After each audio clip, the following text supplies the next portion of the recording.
उत्तराखंड के अल्मोड़ा में भगवान शिव का एक ऐसा मंदिर है जहां इंसाफ के लिए लोग कोर्ट नहीं जाते, सीधे भगवान को चिट्ठी लिखते हैं। यहाँ भक्त अपनी शिकायतें स्टैंप पेपर पर लिखकर चढ़ाते हैं और जब उन्हें न्याय मिल जाता है तो शुक्रिया अदा करने के लिए एक घंटी बांध जाते हैं। आज हालत ये है कि घंटियों का पूरा पहाड़ बन चुका है। लेकिन सवाल ये है, भगवान शिव यहाँ न्याय के देवता कैसे बने? क्योंकि इसकी कहानी सुनकर आपके रोंगटे खड़े हो जाएंगे। कहानी शुरू होती है कत्यूरी राजवंश के राजा झाल राय से। उनकी 7 रानियां थीं, लेकिन किसी को भी संतान नहीं थी। राजा ने भगवान शिव की घोर तपस्या की और वरदान पाकर उन्होंने 8वीं शादी की रानी कलिंगा से। कुछ ही समय बाद रानी कलिंगा गर्भवती हो गई। ये खबर सुनते ही बाकी 7 रानियों के मन में जलन की आग लग गई। उन्होंने सोचा, अगर इसका बेटा राजा बन गया तो हम सब दासी बन जाएंगे।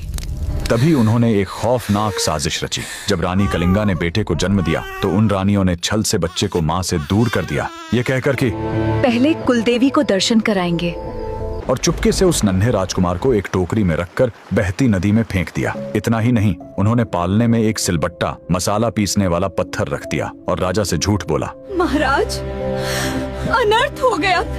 आपकी रानी ने इंसान को नहीं, एक पत्थर को जन्म दिया है। राजा ने रानियों के बहकावे में आकर रानी कलिंगा को महल से निकालकर दासी बना दिया। लेकिन शिवजी की लीला देखिए, वो बच्चा नदी में एक मछुआरे को मिला जिसने उसे अपने बेटे की तरह पाला। जब वह बालक बड़ा हुआ तो उसे अपनी माँ के साथ हुए अन्याय का पता चला। वह बालक एक लकड़ी का घोड़ा लेकर उसी नदी किनारे पहुंचा जहां वो 7 रानियां थीं और घोड़े को पानी पिलाने की जिद करने लगा। रानियां जोर जोर से हंसने लगीं।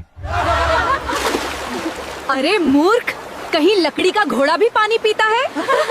तब उस बालक ने गरजते हुए जवाब दिया, अगर एक रानी पत्थर को जन्म दे सकती है तो मेरा लकड़ी का घोड़ा पानी क्यों नहीं पी सकता? ये बात राजा तक पहुंची और सच सामने आ गया। राजा ने तुरंत अपनी रानी और बेटे को अपनाया और उन 7 रानियों को सजा दी। वही बालक आज पूरे उत्तराखंड में गोलू देवता यानी न्याय के देवता के रूप में पूजे जाते हैं। आज भी जब किसी को कोर्ट कचहरी से न्याय नहीं मिलता तो वो इन्हीं की शरण में आता है और खाली हाथ नहीं लौटता। इस अद्भुत देवता के लिए कमेंट में लिखें, जय गोलू देवता।